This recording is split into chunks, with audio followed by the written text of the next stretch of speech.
शाम के 7 बज रहे। नमस्कार, न्यूज 24 पर आप देख रहे हैं सबसे बड़ा सवाल। आपके साथ मैं हूं मानक गुप्ता। 500 और 1000 के नोट बंद करने के 12वें दिन आज प्रधानमंत्री मोदी ने देश को यह भरोसा दिलाने की कोशिश की है कि उनका संघर्ष यानी लोगों का संघर्ष बेकार नहीं जाएगा। नोटबंदी से लोगों को जो असुविधा हुई है उसका उन्हें फल जरूर मिलेगा, देश को भी इसका फायदा होगा। मोदी आगरा में प्रधानमंत्री आवास योजना का उद्घाटन कर रहे थे, जिसमें 2022 तक सबको घर देने की योजना बनाई गई है, लेकिन उनका भाषण पूरी तरह नोटबंदी के इर्द गिर्द ही घूमता रहा। पीएम ने कहा कालाधन और भ्रष्टाचार खत्म करने वाली उनकी इस योजना से आखिरकार फायदा देश के गरीबों और मिडिल क्लास को ही होने वाला है। मोदी ने भरोसा दिया इस संकट से देश सोने की तरह तपकर बाहर निकलेगा। हमारा आज का सबसे बड़ा सवाल, नोटबंदी पर आम जनता को फायदा आखिर कैसे पहुंचाएंगे मोदी, और 500 और 1000 के नोट बदलने से भ्रष्टाचार कैसे खत्म होगा, इसी पर बहस होगी। लेकिन पहले जरा सुनिए मोदी ने आज देश को कैसे भरोसा दिलाया। भाइयों बहनों, ये जो मैंने कदम उठाया है, ये गरीब मध्यम वर्ग के माँ बाप जो बच्चों को अच्छी शिक्षा देना चाहते हैं, पैसों के अभाव में लुटेरों के कारण नहीं दे पाते हैं, अब वो बीमारी जाने वाली है। मेरे मध्यम वर्ग के भाई कष्ट उठा रहे हैं, मेरे दलित भाई कष्ट उठा रहे हैं, मेरे आदिवासी कष्ट उठा रहे हैं, मेरे किसान भाई कष्ट उठा रहे हैं, मेरी माताएं बहनें कष्ट उठा रही हैं। मैं आपको विश्वास दिलाता हूं, ये आपका तप कभी बेकार नहीं जाएगा। देश सोने की तरह तप करके बाहर निकलेगा। देश सोने की तरह तप करके बाहर निकलेगा, ये मेरा पूरा विश्वास है। मोदी ने कहा देश सोने की तरह तप कर इस संकट से बाहर निकलेगा और इस योजना का फायदा आखिरकार गरीबों और मिडिल क्लास को होने वाला है। सबसे बड़ा सवाल में मेरे साथ शाहनवाज हुसैन बीजेपी से, कांग्रेस से मीम अफजल, आम आदमी पार्टी से सौरभ भारद्वाज और यहां स्टूडियो में नंदिनी दत्ता, इकोनॉमिस्ट। आप सभी का बहुत बहुत स्वागत। शाहनवाज जी, सीधा सवाल आपसे, मोदी जी के इस आश्वासन, इस भरोसे पर थोड़ी और रोशनी डालिए। सीधा फायदा गरीबों और आम आदमी को इस नोटबंदी का कैसे होने वाला है? शाहनवाज जी। सीधा ही फायदा होने वाला है ना, जब ब्लैक मनी खत्म होगी, जो साफ सुथरी पैसे यहाँ रहेंगे, उससे गरीबों का काम होगा। सरकार के पास पैसे होंगे, जो लोग टैक्स बचाते थे वो टैक्स सरकार के खजाने में आएंगे और वो पैसा सरकार गरीबों के लिए काम में लाएगी। सरकार लोगों के लिए मकान बनवाएगी, रोड बनवाएगी, पुल बनवाएगी, ये सारी चीजें, क्योंकि सरकार के पास संसाधन बढ़ेंगे। पहले भी मोदी जी ने कहा था कि आप बीडीएस स्कीम के तहत पैसा जमा कीजिए, जो आपके पास पैसा है आप टैक्स दीजिए और पैसा जमा कीजिए। लोगों ने नहीं माना, जिन्होंने नहीं माना उनको दिक्कत हुई, और आज जो देश के ईमानदार लोग जो लाइन में खड़े हैं, जिनको दिक्कत हुई है, उसका शुक्रिया प्रधानमंत्री जी ने अदा किया है और कहा है कि उनकी जो मेहनत है वो बेकार नहीं जाएगी। जो पैसा सरकार के पास आएगा वो गरीबों के लिए काम करने के लिए आएगा। यही अपने संबोधन में पहली बार कहा था कि 50 दिन हमें दीजिए। ठीक है, लेकिन शाहनवाज जी, इस 50 दिन की दिक्कत के बाद जो फायदा पहुंचाने की आप बात कर रहे हैं, पुल बनेंगे, सड़कें बनेंगी और सरकार काम करेगी लोगों के लिए, वो तो लॉन्ग टर्म प्लान हुआ ना शाहनवाज जी, उसमें तो कई बरस लगेंगे। देखिए सुनिए, सरकार लॉन्ग टर्म ही करती है, सरकार जो है शॉर्ट टर्म प्रोग्राम नहीं करती। सरकार का काम ही है लॉन्ग टर्म प्रोग्राम करना, और उसका फायदा तुरंत दिखने लगेगा। आज देखिए नरेंद्र मोदी जी की सरकार आई तो एनएच का काम, रोड का काम, ये सब काम तेजी से हो रहा है कि नहीं हो रहा है? तो सरकार काम कर रही है, लोगों की उम्मीद पे खड़ी उतर रही है। हमसे तो पूछा जाता था काले धन पर कार्रवाई कब करोगे, और जब कार्रवाई की तो कुछ लोग लोगों को भड़का रहे हैं, और भड़काने की ऐसी कोशिश की कि क्या से क्या हो जाएगा, लेकिन कोई भड़क नहीं रहा है। देश में शांति है, लोग समझ रहे हैं कि एक ऐसा ईमानदार प्रधानमंत्री है जो देश के लिए सोचता है। अब कुछ लोग हैं, आम आदमी खुश है, लेकिन आम आदमी पार्टी क्यों नाराज है, ये भी एक जांच का विषय है। ममता जी क्यों नाराज हैं इतनी, ये भी जांच का विषय है। जबकि विपक्ष में कई नवीन पटनायक जी, नीतीश कुमार जी, ऐसे कई मुख्यमंत्रियों ने इसका स्वागत किया है।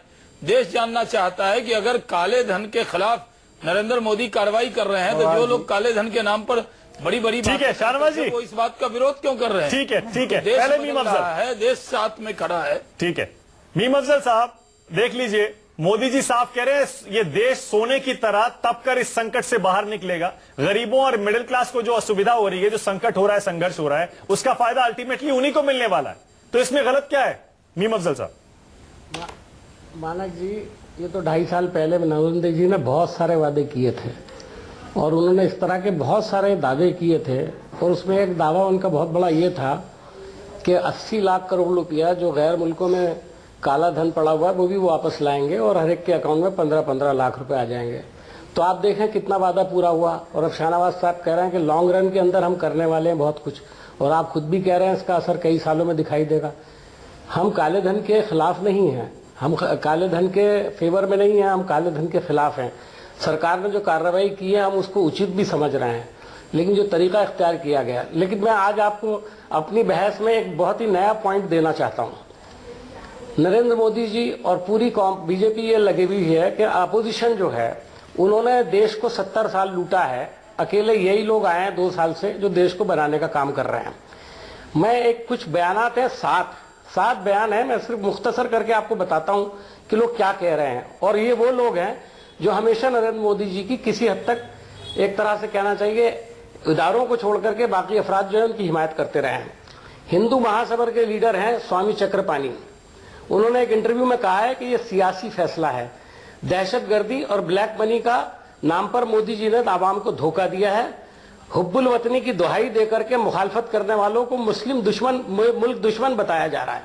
यह आने वाले इलेक्शन के नजरिए से किया गया है।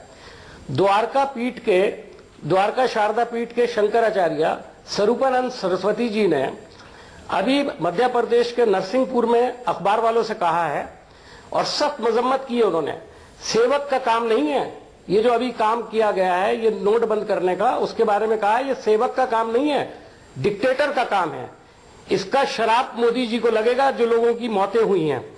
अभी मैं आगे चलता हूं। राज ठाकरे जी ने क्या कहा, क्या मरने वाले जो हैं उनके पास काला धन था, जो 55 लोग, आप तो मेरा ख्याल है 60 हो गए आप, कि उनके पास काला धन था।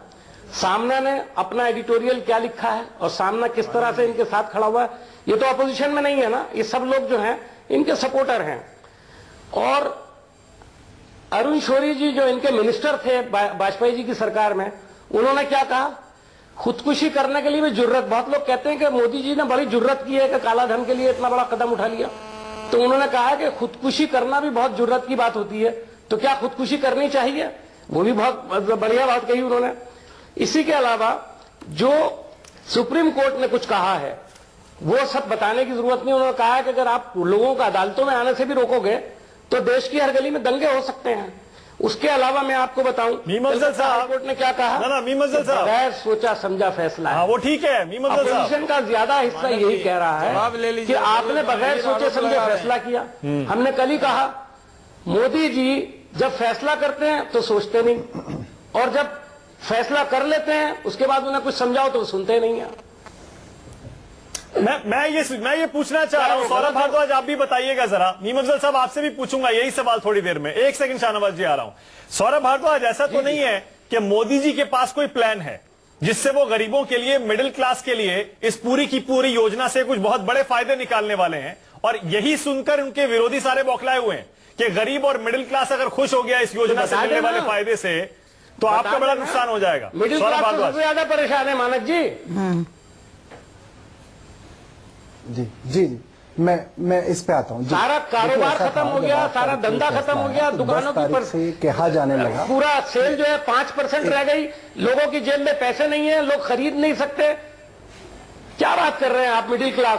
या मोदी जी अगर कह देंगे हम मिडिल क्लास के लिए काम कर रहे हैं तो देश मान लेगा? किसानों की हालत तो देखिए जाकर के, गांव देहात में जाके देखें, बीजेपी वाले कपड़े उतार लेंगे आपके, बता रहा हूं मैं आपको। सौरभ भारद्वाज, आप मजाक समझ रहे हैं? देश के आवाम को इतनी तकलीफ हो रही है, बार बार आप कह रहे हैं मंच से खड़े होकर के देश मेरे साथ है, लोग मेरे साथ हैं। कितना प्रोपेगेंडा करेंगे? अरे मीडिया के कुछ बिके हुए लोग आपको सपोर्ट कर रहे हैं, उनका असर भी आप देश बदल रहा है, लोग खड़े हैं, जिनके पास काला पैसा है वही लोग परेशान चल रहे हैं।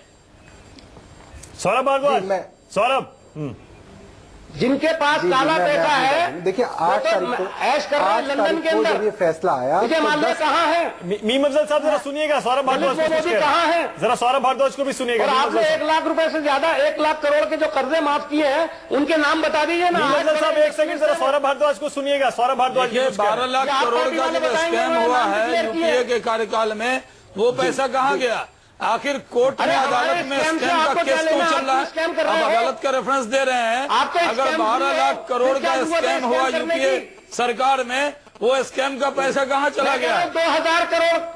आखिर अदालत में केस है कि नहीं? सुप्रीम कोर्ट में केस है कि नहीं? आखिर वो पैसा कहाँ चला गया है? सरकार आपकी है। आखिर देश जानना चाहता है कि इतना बड़ा पैसा कहाँ गया है। अच्छा 1 सेकंड अब रुक जाएगा शाहनवाज जी, 1 सेकंड। देखिए हम तू में पड़ जाएंगे, बहस हमारी पूरी बेकार चली जाएगी। शाहनवाज जी, मीम अफजल साहब 1 सेकंड प्लीज रुकिएगा, वापस मुद्दे पे ला रहा हूं डिबेट को मैं। Shahnawaz ji 1 second, Shahnawaz ji please 1 second, बस 1 सेकंड। सौरभ भारद्वाज आप आइए। सौरभ क्या कह रहे हैं? जी जी 8 तारीख को, देखिए 8 तारीख को जब ये फैसला लिया गया, 10 तारीख से इसकी इम्प्लीमेंटेशन के बारे में सवाल होने लगे कि प्लानिंग के अंदर कमी थी, ये सब लोग मानने लगे। मगर आज करीब 10 दिन बाद देश के सब बड़े बड़े अर्थशास्त्री, इंटरनेशनल मीडिया, सभी लोग ये कहने लगे कि इसके पीछे जो इंटेंशन है उस पर भी अब सवाल होने लगे। जैसा कि आप शाहनवाज हुसैन साहब ने कहा कि सरकार के पास पैसा आएगा तो सरकार काम करेगी, ये इनकी मूल इंटेंशन थी। ये चाहते हैं लोग अपना पैसा, चाहे वो व्हाइट मनी है, वो बैंकों में जमा कराएं। वो बैंक जो लगभग दिवालिये होने वाले थे, क्योंकि बड़े बड़े उद्योगपतियों ने करोड़ों हजारों करोड़ रुपए लेके उसको देने से मना कर दिया, वो एनपीएस बन गए, बैंक्स आपके दिवालिया होने वाले थे। सरकार ये चाहती है कि ये 14-15 लाख करोड़ में से अगर 10 लाख करोड़ रुपए भी बैंकों के पास आ जाता है तो दोबारा से मोदी जी अपने मित्रों को, जो बड़े बड़े इंडस्ट्रियलिस्ट हैं, चाहे वो अदानी हैं, अंबानी हैं, उनको फिर से लोन दे दें और उनके पास फिर से पैसा आ जाए ताकि वो धंधा चला लें। आपको जान के हैरानी होगी कि इस साल भी करीब 1 लाख करोड़ से ज्यादा पैसा सरकार ने वेव ऑफ किया है, और ये पैसा जैसे ही सरकार के पास बैंकों के माध्यम से आने लगा, दोबारा से इसी हफ्ते वेव ऑफ किए हैं। करीब कई हजार करोड़ के लोन वेव ऑफ किए हैं, जिसके अंदर माल्या का भी 12,000 करोड़ का लोन है। तो इस तरीके की सरकार की ये पॉलिसी। और दूसरी बात, सरकार अगर भ्रष्टाचार के खिलाफ सीरियस होती तो आप देखिए, सरकार ने पिछले 2.5 साल में कोई नया कानून नहीं बनाया, बल्कि जो कानून पहले से बने हुए थे, जैसे कि लोकपाल के अंदर ये कानून था कि जितने भी सरकारी बाबू हैं वो अपने परिवार की और अपने बच्चों की संपत्ति घोषित करेंगे। मोदी जी ने जुलाई में उस कानून को खारिज कर दिया। ठीक है सौरभ 1 सेकंड। हाँ सौरभ ठीक है, ये पॉइंट आप कई दिनों से कह रहे हैं। इसी हफ्ते मोदी जी की कैबिनेट ने ठीक है सौरभ कि आप किसी के ऊपर भी भ्रष्टाचार का मुकदमा चलाएंगे। ठीक है सौरभ 1 सेकंड। सौरभ ठीक है, ये पॉइंट आप बहुत दिन से कह रहे हैं। शाहनवाज जी मुझे जवाब देने दीजिए। जवाब दीजिए शाहनवाज जी। देखिए, पहली बात तो यह है कि मीम अफजल साहब को राज ठाकरे का बयान, हिंदू महासभा का बयान, इसका सहारा लेना पड़ रहा है। पहली बार मैंने देखा कि मीम अफजल साहब इन बयानों का सहारा ले रहे हैं। आपके सहयोगी राहुल जी, सोनिया जी क्या कह रहे हैं वो कहिए। नहीं, हमारे कोई सहयोगी की बात नहीं है। राज ठाकरे हमारे सहयोगी नहीं है, आपके सहयोगी होंगे। आप बयान कह रहे हैं ना, अपोजिशन आपको बदनाम कर रही है, कोई उनका समझौता नहीं है। इनके जबानों पे ताला डाल दो। इसलिए हम कह रहे हैं इनसे कौन कि आप उनके बयान का ले रहे हैं। दूसरी बात कि नरेंद्र, क्या ब्लैक मनी पर ये 500,000 का नोट का फैसला पहले दिन, अब अरविंद केजरीवाल भी कहते हैं फैसला तो सही है, इम्प्लीमेंटेशन गलत है। दूसरी बात, ये समझ में नहीं आता कि मैं अभी आमने सामने में अनुराधा प्रसाद जी के का जो इंटरव्यू उन्होंने लिया अरविंद केजरीवाल जी से, उसमें क्या कहा? फैसला सही है, इम्प्लीमेंटेशन गलत है। अगर फैसला सही है तो फैसले को दाद दीजिए। आपकी तो आदत है कोई सर्जिकल स्ट्राइक हो उस पर उंगली उठाना। सौरभ भारद्वाज ने अभी कह दिया कि नहीं साहब, इंटरनेशनल मीडिया में, आम आदमी पार्टी की इंटरनेशनल मीडिया क्या है? पाकिस्तान। क्योंकि आप तो ज्यादातर खबरें वही देखते हो। अरे इस तरह आपकी तारीफ हुई थी पाकिस्तान में, जब आपने सर्जिकल स्ट्राइक पर सवाल उठाया। कौन सा इंटरनेशनल मीडिया ने? बताइए, रेफरेंस दीजिए। अच्छा, टेलीविजन पर आकर एक बात को शाहनवाज जी मैं आपको बताता हूँ, शाहनवाज जी थोड़ा सा, देश के अंदर लोग लाइन में रहने को तैयार हैं। बहुत देर से आप काले धन को खत्म करना चाहते हैं। आप भी जरा सुनिएगा शाहनवाज जी, शाहनवाज जी जरा सुनिएगा। क्यों है ये देश जानना चाहता है। शाहनवाज जी 1 सेकंड। शाहनवाज नंदिनी जरा बताइए, हाँ। मोदी जी को इतना भरोसा क्यों है कि गरीब और मिडिल क्लास इसके साथ है और वो कुछ ना कुछ ऐसा फायदा इस पूरी योजना से आम आदमी के लिए निकाल देंगे? नहीं, मुझे नहीं लगता है इसमें भरोसे की बात है।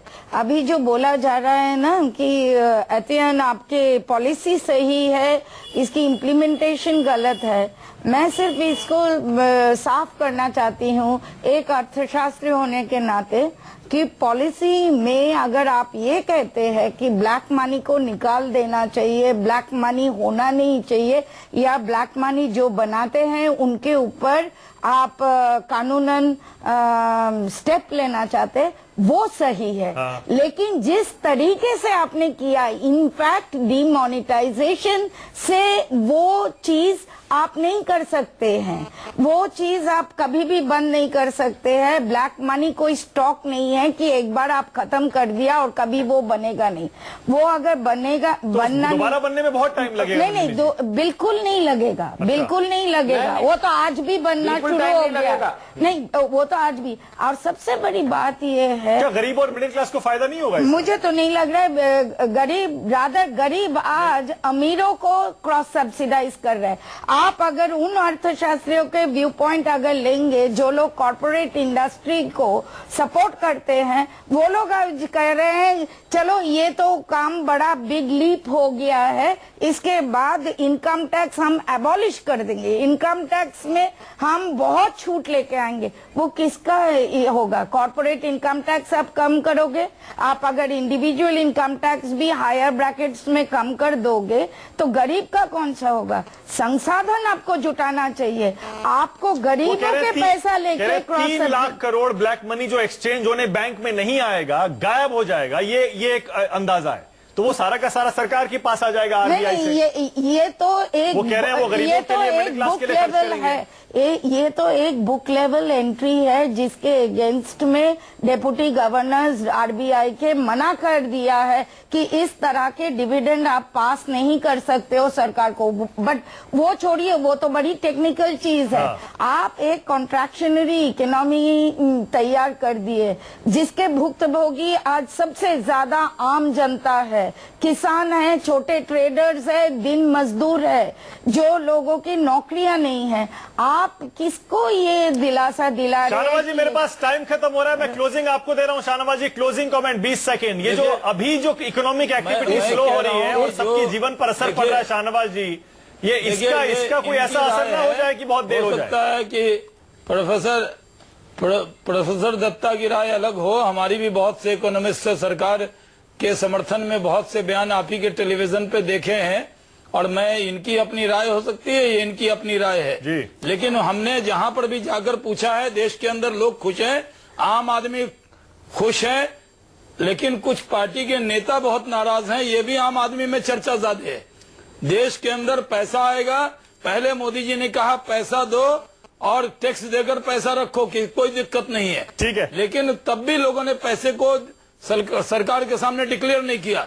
इसलिए ये गेम चेंजर है। शाहनवाज जी, गेम चेंजर आप इसे बता रहे हैं और मोदी जी और आपको भी भरोसा है कि आम आदमी इसे सपोर्ट कर रहा है। सौरभ, आप कुछ कहना चाह रहे हैं? सिर्फ 10 सेकंड दे रहा हूं। सौरभ, मैं ये बताना चाह रहा था, ये पाकिस्तान अखबार में नहीं छपा, या इंडियन एक्सप्रेस के अंदर छपा है, द गार्जियन के अंदर छपा है, न्यूयॉर्क टाइम्स के अंदर छपा है, ब्लूमबर्ग के छपा है, और द गार्जियन ने तो यहां तक कहा है कि नरेंद्र मोदी का ये एक्सपेरिमेंट उन डिक्टेटर्स की तरह है जिनके एक्सपेरिमेंट फेल होने के बाद करेंसी कोलैप्स हो गई। ठीक है सौरभ, मैं बस इतना कह रहा हूं, आपकी इस बात पर आप सही कह रहे हैं। वो सारे आर्टिकल्स मैंने भी पढ़े हैं, लेकिन इन सारे अखबारों में कुछ इंडिविजुअल्स ने ही आर्टिकल लिखे हैं, उन्हीं अखबारों में कुछ इंडिविजुअल्स ने इसे सपोर्ट भी किया है। तो इसलिए हम इसे इंटरनेशनल मीडिया की राय ना माने, हम ये कहें कुछ लोगों की राय है जो इस तरह के अखबारों और इस तरह के मीडिया में छपी है। खैर, देखते हैं लोग क्या सोचते हैं, सबकी अपनी अपनी अलग राय हो सकती है, लेकिन सरकार कह रही है गरीब और मिडिल क्लास वो इस फैसले के साथ है और नोटबंदी का अल्टीमेट आखिर में फायदा उसी को होने वाला है। लेकिन अब देखना यह है पॉलिटिकली इसे कैसे मोदी जी और बीजेपी और मोदी सरकार इसे आने वाले टाइम में संभालती है, क्योंकि फिलहाल इकोनॉमिक एक्टिविटी स्लो हो रही है और फिलहाल लोग बहुत ज्यादा खुश दिख नहीं रहे। बहुत बहुत शुक्रिया सबसे बड़ा सवाल में आने के लिए शाहनवाज हुसैन, मीम अफजल, सौरभ भारद्वाज, नंदिनी जी, बहुत बहुत शुक्रिया।